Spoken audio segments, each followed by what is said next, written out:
नमस्कार। परमार्थ निकेतन गंगा के पावन तट से ऋषिकेश से सबका अभिनंदन करता हूँ। वैसे तो मुझे आप सबके बीच आज वहाँ होना था, लेकिन भारत के ऊर्जावान, यशस्वी, तपस्वी प्रधानमंत्री जो सचमुच कर्मवीर हैं, कर्मयोगी हैं, अपने उत्तराखंड में पधार रहे हैं। वहाँ उस कार्यक्रम में होना है और फिर आदरणीय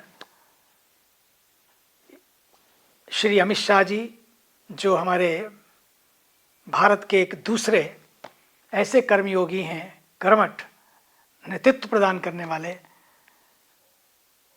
भारत के माननीय गृह मंत्री जी, वे भी पधार रहे हैं। और उस कार्यक्रम के बाद आदरणीय गृह मंत्री जी ऋषिकेश भी पधार रहे हैं, गंगा जी की आरती करेंगे। और इस वजह से मुझे इस कार्यक्रम को आज केवल वर्चुअल रूप से आपके साथ जुड़ने का अवसर मिल रहा है। फिर कभी ज़रूर मैं आपके बीच में होऊंगा। लेकिन मुझे बड़ी प्रसन्नता है, पूरे आयोजक मंडल को मैं धन्यवाद देता हूं। जब मुझे वो मिलने आए, कई बार आए, मैंने वचन भी दिया, उन्होंने सब बताया आप सबके बारे में। देखो भाई, दुनिया में उपहार और सम्मान तभी मिलते हैं जब उदारतापूर्वक समर्पण भाव से हम दूसरों की सेवा में अपना सर्वस्व समर्पित कर देते हैं। मॉडल कई बार लोग बनने की कोशिश करते हैं। कुछ लोग तो ऐसे होते हैं जो सेवा करते हैं मेडल इकट्ठे करने के लिए नहीं, बल्कि उनका जीवन एक मॉडल बन सके, एक आदर्श बन सके। और आपने तो दोनों तरह से, आप मॉडल भी बने हैं और आपको मेडल भी मिल रहे हैं। आज आपको सम्मानित भी किया जा रहा है। आपने सेवा भी की और सेवा के साथ साथ बिना किसी सम्मान की इच्छा से आपको सम्मानित किया रहा है। इस सम्मान करने वाले पूरे आयोजन और सम्मानित करने वाले पूरी इस आयोजन मंडली को मैं धन्यवाद देता हूं। आज भारत सहित विश्व की अनेक हस्तियों को अपने अपने क्षेत्र में उत्कृष्ट कार्य करने के लिए कर्मवीर अवार्ड जो प्रदान किए जा रहे हैं, वास्तव में जिन्होंने रंग, पंथ, लिंग या राष्ट्रीयता से ऊपर उठकर उदारता से दूसरों की मदद की है, उन सभी विभूतियों को माँ गंगा के पावन तट से मैं आपको अभिनंदन करता हूँ। माँ गंगा के आशीर्वाद। श्रेष्ठ विभूतियों को कर्मवीर अवार्ड से सम्मानित करने के लिए, जैसा कि मैंने कहा, मैं आना चाहता था लेकिन नहीं पहुंच पाया हूं। मेरी भी शुभकामनाएं आपके साथ हैं। आप इसी तरह सेवा के क्षेत्र में अग्रसर होते रहें। किसी के काम जो आए उसे इंसान कहते हैं, पराया दर्द पहचाने उसे इंसान कहते हैं। बिना कुछ सोचे जब आप समाज के लिए आगे कुछ देने लगते हैं, life is not what for me, life is what through me. आप वो लोग हैं जिन्होंने अपने लिए नहीं सोचा। व्हाट थ्रू मी, अपने थ्रू कैसे हम समाज की सेवा कर सकें। सच मानिए, अपनी ज़िंदगी भी थ्रू हो जाती है और समाज में सारी समस्याएं भी थ्रू हो जाती हैं, और अपनी ज़िंदगी तो शुरू हो जाती है। क्या मार सकेगी मौत उसे, औरों के लिए जो जीता है, जिसका हर आंसू रामायण, प्रत्येक कर्म ही गीता है। आपने तो जीते जी अपने आप को अमर बना लिया। भगवान करे ये सेवा भाव आपके भीतर बना रहे। ये माधव सेवा ही मुख्य सेवा है, और फिर उसमें मानव सेवा ही माधव सेवा है, नर सेवा ही नारायण सेवा है।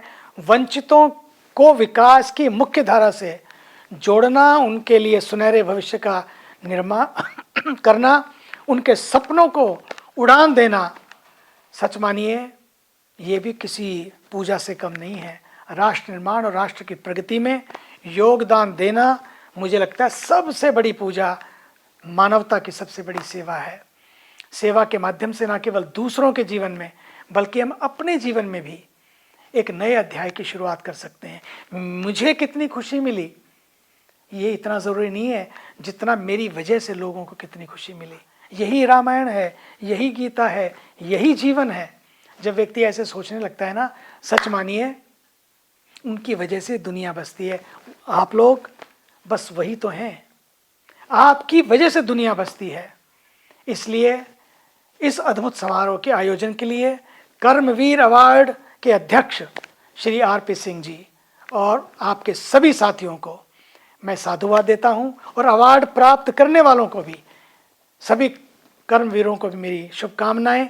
आगे बढ़ते रहें, सेवा करते रहें, काम करते रहें, नाम जपते रहें, सेवा करते रहें, काम बन जाएगा।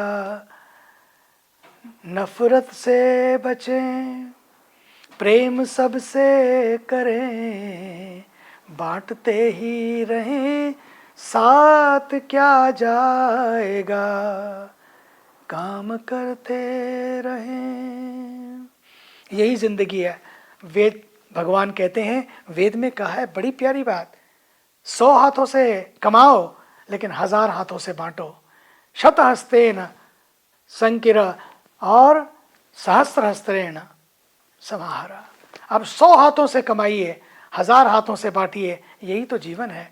बस इसके लिए सच में प्रभु की कृपा भी चाहिए, एक प्यार भरा दिल भी चाहिए, कंपैशन भी चाहिए, केयरिंग की भावना भी चाहिए। जब ये चीज़ें आ जाती हैं ना, तो सच मानिए जीवन ही तीर्थ बन जाता है।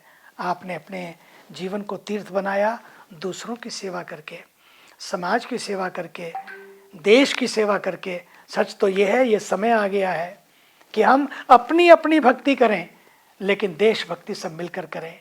राष्ट्र है तो हम हैं, देश हमें देता है सब कुछ, अब हम भी तो कुछ देना सीखें। और आपने तो सीखे नहीं बल्कि उसको अपने जीवन में ढाल लिया। पुनः आपकी यात्रा, आज का ये कार्यक्रम और आपके जीवन के लिए मंगल कामनाएं करते हुए मैं अपनी वाणी को विराम देता हूं और परमार्थ निकेतन गंगा के पावन तट पर आने के लिए आप सबको दिव्य आरती करने के लिए आमंत्रित करता हूं। जय गंगे, जय भारत। धन्यवाद।